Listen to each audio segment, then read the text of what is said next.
¿Qué tal amigos? Bienvenidos a un episodio más de la Biblia bajo los lentes en este larguísimo estudio que estamos haciendo en el Evangelio de Marcos. Estudio que ya está llegando a su fin. Como dijimos, estos ya son los últimos videos. Eh, Hoy día vamos a completar el capítulo 16 de Marcos. Em, el próximo video va a ser un video sobre aspectos de crítica textual de, del Evangelio de Marcos. Y finalmente, el último video va a ser sobre aspectos teológicos generales de Marcos a modo de epílogo, ¿no? Y con eso vamos a haber completado un año de, eh, de estudio de Marcos, porque este es nuestro video número 50, si no me engaño, en este estudio de Marcos. Así es que estamos casi de aniversario. Pero vamos a ir a lo que interesa, al texto, y vamos a leer ya Marcos capítulo 16 desde el versículo 1. Y voy a leer hoy día desde la nueva versión internacional, que dice así: Cuando pasó el sábado, María Magdalena, María madre de Jacobo y Salomé compraron especias aromáticas para ir a ungir el cuerpo de Jesús. Vamos a parar por ahí la lectura por el momento y vamos a encontrar varias cosas interesantes. Primero, las mujeres dejaron pasar el sábado, es decir, reposaron, guardaron, respetaron el sábado según el mandamiento. Eh, no compraron, por supuesto, en sábado, una porque era imposible y lo otro es porque los seguidores de Jesús en aquel momento todavía eran judíos, y para ellos el sábado era en gran consideración. Digo esto que todavía eran judíos en contraste con lo que va a ocurrir con la iglesia hacia finales del siglo primero, en que va a ser predominantemente una iglesia de gentiles. Ya en el siglo segundo eso va a ser muy notorio. Y de nuevo encontramos a mujeres preocupadas de atender, en este caso de ungir al cuerpo de Jesús. No vemos a los discípulos desaparecen de la historia. A quienes vemos es a María Magdalena, a María madre de Jacobo y Salomé. Y de nuevo, como lo dijimos en el video anterior, la gran ausente en este evangelio es María, madre de Jesús. Y no sabemos por qué en realidad. Esta, esta costumbre de ungir los cuerpos de los cuerpos muertos, ¿no? Con especias aromáticas, está registrada como costumbre judía, aparece en el Talmud, por ejemplo. Hay antecedentes de eso. Pero por otro lado, es una especie de sacrificio personal, ¿no? Porque tocar un difunto es causa de impureza en el judaísmo. De hecho, la muerte es la mayor causa de impureza en el judaísmo. Entonces, si alguien va a ir a ungir un cuerpo, está haciendo una obra de caridad, pero también está dando algo importante de sí mismo, está exponiéndose a la impureza ritual. Y eso significa que va a tener que pasarlo después por todo un proceso en general, que en general dura algunos días, 7 días en realidad, de purificación ritual. Pero por otro lado, esta es una gran obra de, de caridad. Se dice, incluso en la tradición judía, que la Torá comienza y termina con una con una obra de caridad por parte de Dios. Al comienzo, la primera obra de caridad es vestir al desnudo. Cuando Adán y Eva estaban desnudos, Dios les proveyó delantales de cuero, ¿no? Vestidos de cuero. Entonces vistió al desnudo. Y al final de la Torá, Dios, Dios mismo le provee sepultura a Moisés. Así es que aquí lo mismo, en el final del Evangelio, vemos a estas mujeres preocupándose, dando un tratamiento digno al cadáver de Jesús, o eso es lo que pretendían. Eh, entonces vemos el contraste que existe entre la forma como el pueblo trata a Jesús y los dirigentes judíos como tratan a Jesús, que lo llevan a la humillación, los ponen a la muerte más indigna de todas, como los discípulos tratan a Jesús, arrancan todos, huyen todos y lo dejan abandonado, y estas mujeres que no solamente acompañaron a Jesús hasta el final, habiéndolo servido casi anónimamente en vida, lo acompañan hasta el final, pero ahora también atienden y sirven, o esa es la intención de ellas, servir al cadáver, al, a los restos mortuorios de Jesús, dándole la dignidad correspondiente. Una gran mitzvah sin duda. Eh, Sigamos entonces leyendo. Dice el versículo 2: Muy de mañana, el primer día de la semana, o sea, el domingo, apenas salido el sol, se dirigieron al sepulcro. Iban diciéndose unas a otras: ¿Quién nos quitará la piedra de la entrada del sepulcro? Pues la piedra era muy grande. Pero al fijarse bien, se dieron cuenta de que estaba corrida. Vamos a parar por ahí, vamos a comentar algunas cosas. Primero, eh, la, el detalle de que las mujeres van al sepulcro apenas sale el sol, no debe dar a entender que para ellas el día comienza con la salida del sol. Es decir, uno podría pensar, muy de mañana, el primer día de la semana, apenas salido el sol, podría entenderse como que el primer día comenzó con la salida del sol. No, no, no, lejos de eso. En el Evangelio de Marcos, la forma de contar el tiempo es muy, muy judía. Y los días empiezan con el atardecer. Aquí es apenas está diciendo que en el amanecer, dentro del período del primer día, al amanecer, las mujeres fueron al sepulcro. Y por supuesto fueron al amanecer, porque ir de noche, o sea, ¿quién va a un cementerio de noche para empezar, no?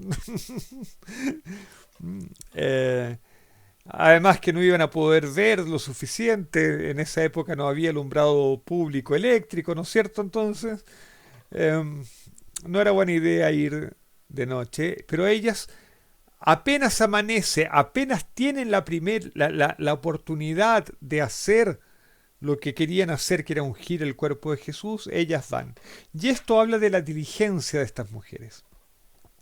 Hay una especie de enseñanza rabínica que dice que cuando uno va a hacer una mitzvah, cuando uno va a cumplir un mandamiento, tiene que hacerlo con diligencia, tiene que hacerlo en la primera oportunidad que tenga.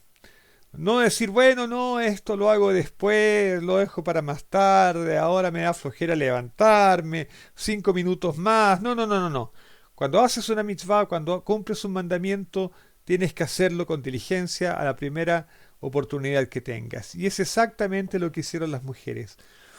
A la primera oportunidad que tuvieron, salieron hacia el sepulcro para hacer la obra de caridad que ellas querían hacer, ungir el cuerpo de Jesús. Pero ellas tenían el problema de que no sabían cómo iban a quitar la piedra que habían puesto a la entrada del sepulcro. justamente para que no robaran el cuerpo, cosas por el estilo. Pero se encuentra con la sorpresa, dice el versículo 4, que cuando llegan al sepulcro, la piedra estaba corrida, y eso ya es sospechoso. Versículo 5. Al entrar en el sepulcro, vieron a un joven vestido con manto blanco, sentado a la derecha, y se asustaron. Veamos, veamos la escena.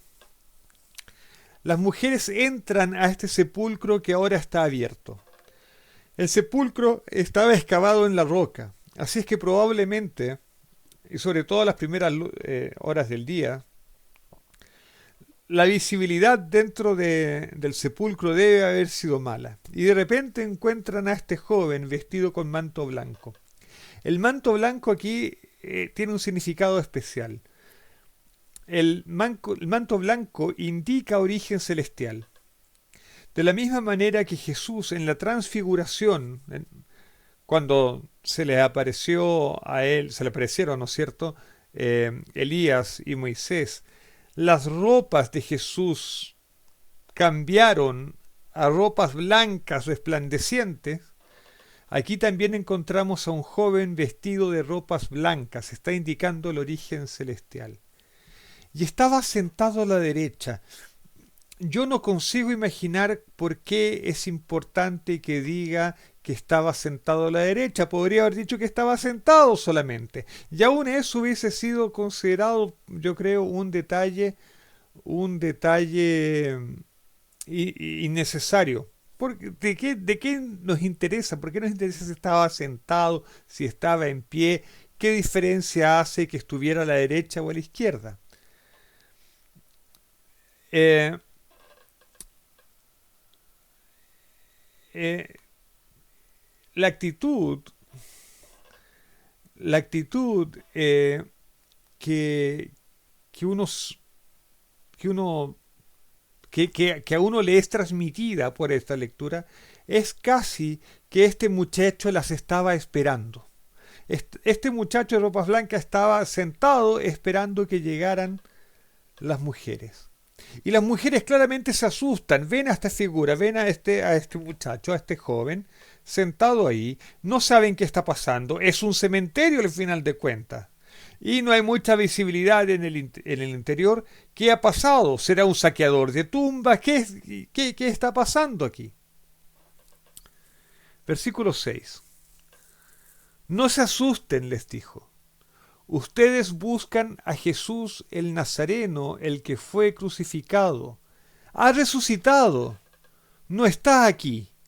Miren el lugar donde lo pusieron. Pero vayan a decirles a los discípulos y a Pedro, Él va delante de ustedes a Galilea. Allí lo verán tal como les dijo. Entonces veamos, este muchacho, este ángel, vamos a decir así, entiende lo que ocurre con las mujeres, entiende que se asusten. Y les dice, no se asusten, no teman. Ahora, esto es importante porque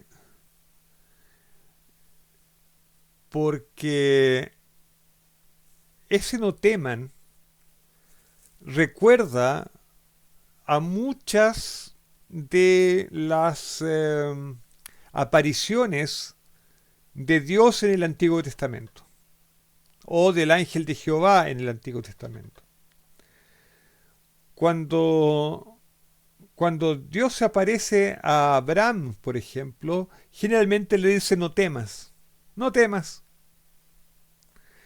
Entonces este no temas no, nos hace eco de esas apariciones o de Dios o de ángeles en el Antiguo Testamento. Y es natural, ¿no?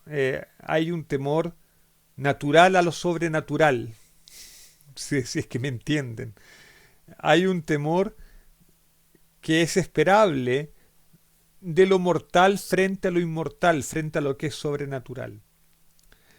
Así es que, y cuando Dios quiere comunicarse con nosotros, ya sea directamente o a través de un ángel, tiene que partir por un no temas, tiene que partir por no te asustes por esta diferencia de naturaleza que hay entre nosotros.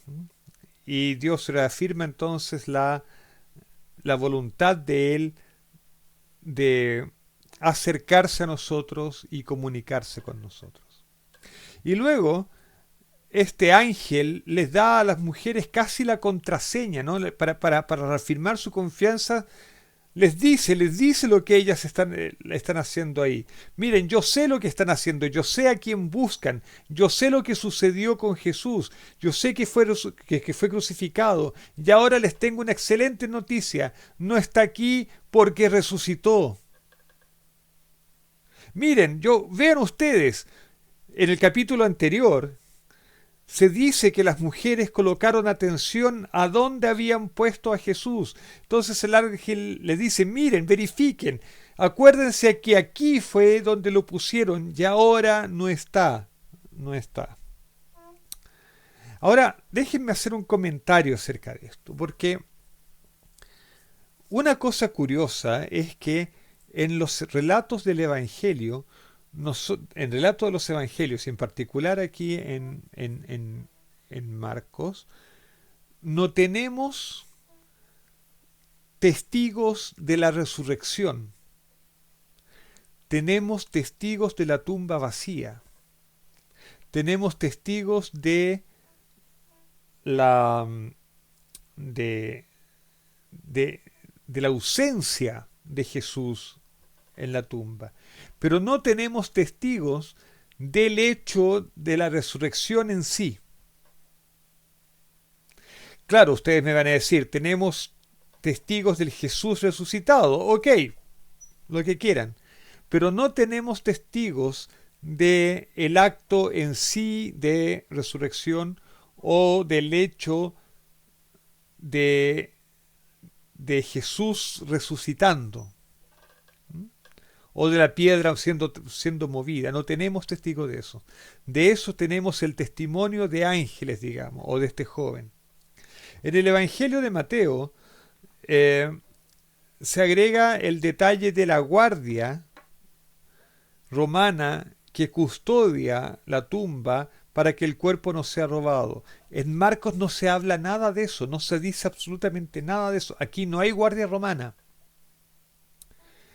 Y en Mateo, entonces, los soldados van a funcionar como testigos de la resurrección, a pesar de que se les pague y se les soborne para que digan que ellos se durmieron y el cuerpo fue robado.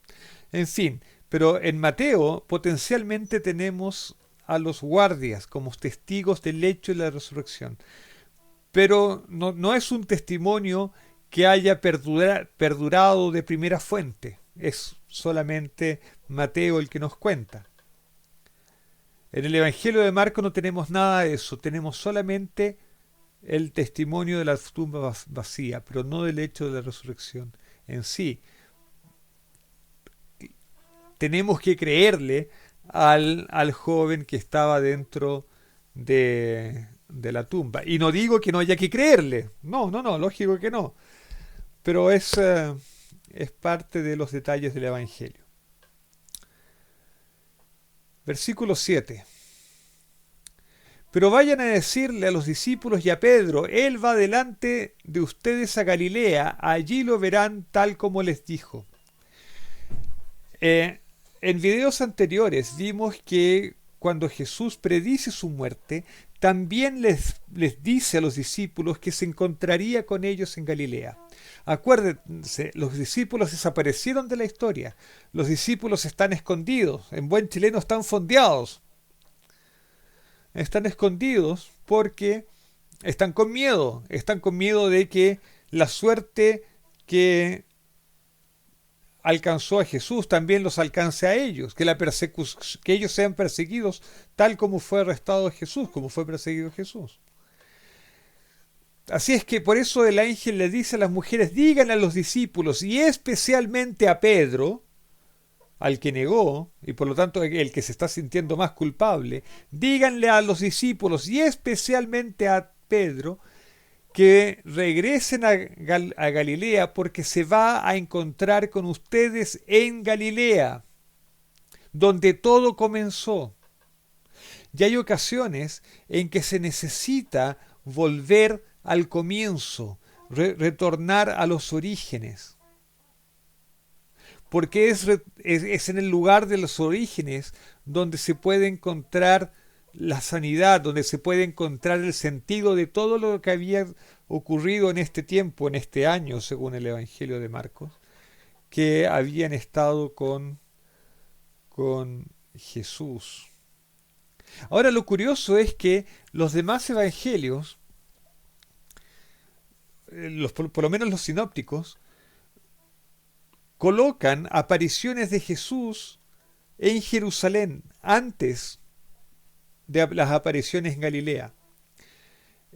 Por ejemplo, en el Evangelio de Lucas, si no me engaño, están las apariciones, la aparición a los discípulos que iban, claro, los discípulos que iban camino a Emaús, cerca de Jerusalén. Pero aquí es un retorno a Galilea. El Evangelio de Marcos es sobre todo un evangelio de Galilea. Judea es el lugar hostil en el Evangelio de Marcos. Judea es el lugar donde tienen las controversias de Jesús primero con los fariseos, luego con los sacerdotes, los herodianos y finalmente donde es crucificado Jesús. Pero Galilea es el lugar apacible, es el lugar donde Jesús se siente bien, donde comienza su ministerio. Y Galilea es el lugar del margen del judaísmo, es donde está el contacto con los gentiles. Entonces, de alguna manera, Jesús los invita a regresar a los márgenes, los saca del lugar central del judaísmo y los lleva a las márgenes. A lo mejor nosotros hoy día también deberíamos buscar el contacto con las márgenes de nuestra propia sociedad, porque finalmente estar siempre conectado con el centro de nuestra propia cultura, de nuestra propia civilización, es también conectarse con los centros de poder de nuestro tiempo. Mientras que en las márgenes está justamente el lugar físico o simbólico de lo que anhela el reino de Dios. Y anhela el reino de Dios porque justamente no está ligado a los poderes de este mundo, y los poderes de este mundo los sienten como poderes contrarios a ellos mismos.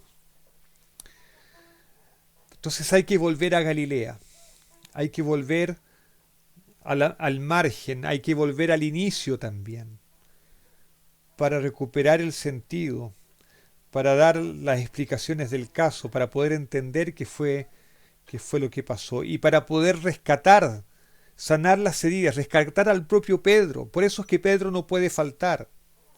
Los discípulos no pueden faltar a esta cita porque ellos están desilusionados, están a punto de tirar todo por la borda. Y Galilea es el lugar donde tienen que sanar esas heridas. Pero ¿qué sucede? Versículo 8.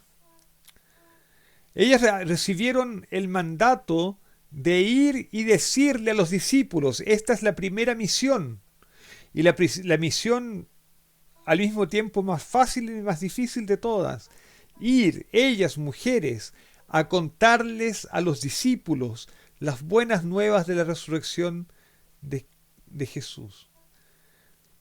Pero el versículo 8 nos informa cómo ellas reaccionan. Temblorosas y desconcertadas, las mujeres salieron huyendo del sepulcro. No dijeron nada a nadie porque tenían miedo. Y las mujeres, que son las primeras misioneras, son retratadas como misioneras que son dominadas por el miedo, que arrancan de esta visión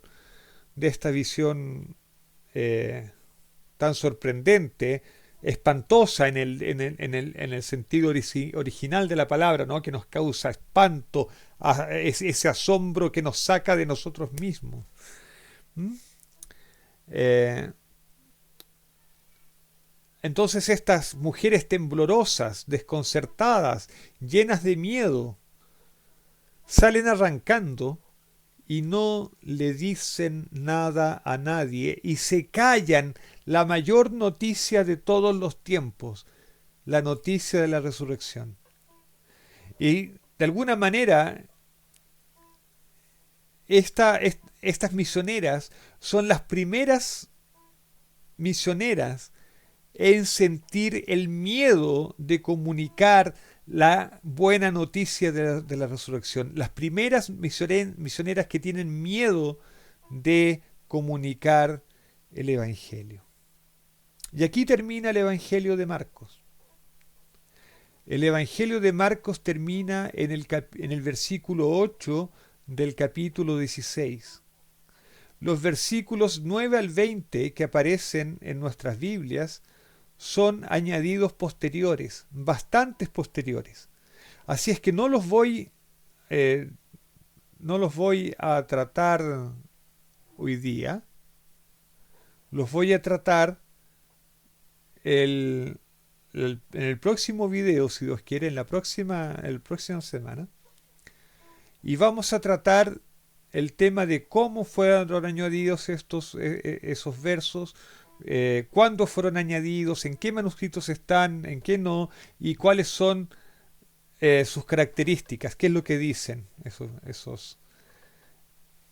Pero aquí acaba el Evangelio. El Evangelio acaba con las mujeres teniendo miedo de comunicar el mensaje del Evangelio, de la buena noticia. Y uno puede sorprenderse. De hecho, una de las grandes preguntas es por qué el Evangelio de Marcos termina así tan abruptamente.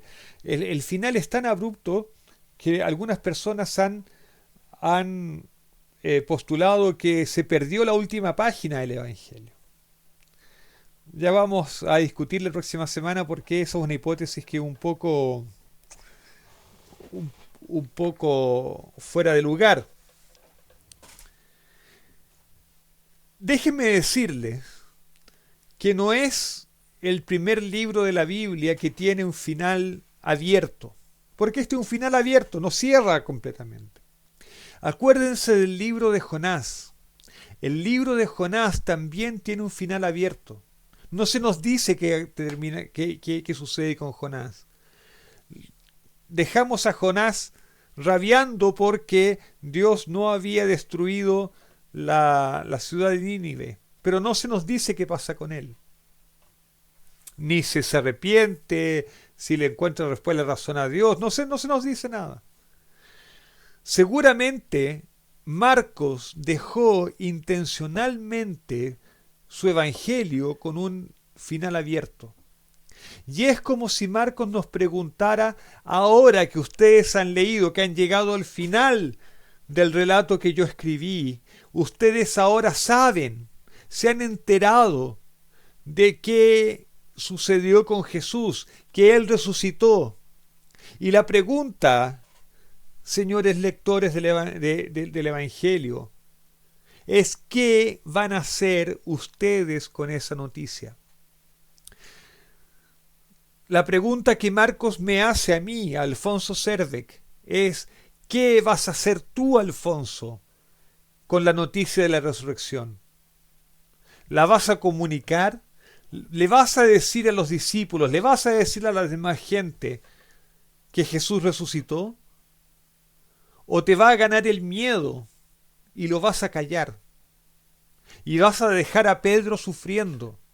Vas a dejar a los discípulos desconsolados, a punto de tirar todo por la borda. Vas a dejar a este mundo en la oscuridad, en la sensación de que todo está perdido, de que Dios nos ha abandonado, que nos dejó nuestra suerte. ¿O vas a decir que Jesús resucitó, que Dios nos ha aceptado, que Dios está con nosotros y que Dios finalmente ha preparado un reino para nosotros? ¿Qué vas a hacer? Ese es el significado, ese es el llamado de este final abierto. Este final abierto nos dice que ahora nosotros somos los protagonistas, ahora nosotros somos los portadores de esta buena nueva. Ahora somos nosotros los que tenemos la responsabilidad de contarle al mundo que Jesús ha resucitado, que Jesús ha vencido la muerte. Porque ese es otro aspecto del Evangelio. No sabemos, el Evangelio no nos dice qué es o cuál es el significado de la muerte y la resurrección de Jesús. ¿Por qué Jesús tuvo que morir? El Evangelio no lo explica. Pero lo que sí dice es que Jesús resucitó, que ha vuelto a la vida. Y el significado primero de eso es que Jesús ha derrotado a la muerte. Entonces, más allá de todas las teologías, más allá si esto significa el perdón de los pecados, ¿no?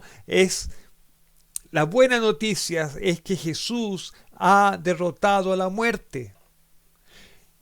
Esa muerte que es la causa inicial de todos nuestros temores. Porque finalmente el miedo mayor que tenemos es el miedo a morir. Y la causa de sufrimiento más profunda que tenemos es que tenemos la certeza de que vamos a morir. Y pasamos la vida entera huyendo de la muerte. Y pasamos la vida entera evitando la muerte y evitando acordarnos de ella. Pero ahora nos viene la noticia de que Jesús ha vencido la muerte y con eso nos llega la esperanza de que también nuestra propia muerte puede ser derrotada. Que la causa más profunda de todos nuestros miedos, de todas nuestras preocupaciones, de todos nuestros males, que es nuestra mortalidad no asumida, de hecho, ahora puede ser derrotada. Y ahora vuelve la pregunta, ¿y ahora que sabes esto? Que tienes el remedio para la enfermedad existencial más profunda del ser humano. Si ahora si tienes en tus labios la capacidad de comunicar la cura de aquella enfermedad que le quita todo el sentido a nuestra vida, ¿qué vas a hacer con esa noticia? ¿Qué vas a hacer con ese conocimiento nuevo que tienes? ¿Lo vas a ocultar? ¿Lo vas a propagar? ¿Lo vas a decir? Ahora está en tus manos. Y ese es el desafío del Evangelio de el Evangelio de Marcos. Hemos recorrido durante casi un año menos 2 semanas, a Jesús curando, a Jesús finalmente dando la vida por nosotros, por los seres humanos. Y ahora nos encontramos con los seres humanos presos del temor que la resurrección viene a destruir.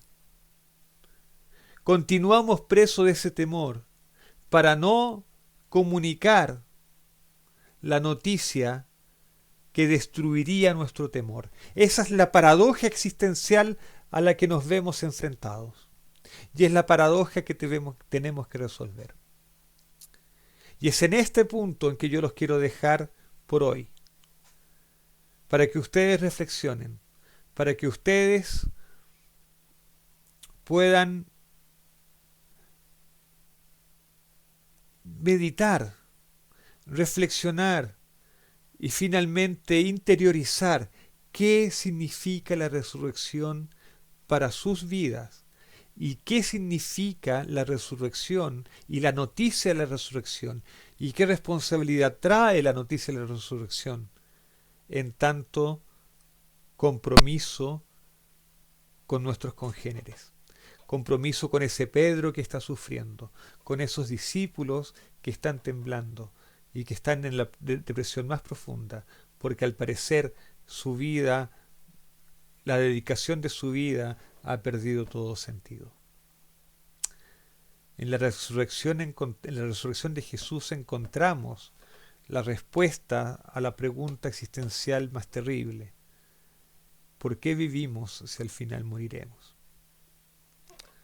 Así es que con esos pensamientos los dejo y les deseo un feliz sábado, un Shabbat Shalom, y nos vemos, si Dios quiere, la próxima semana con los finales alternativos al Evangelio de Marcos.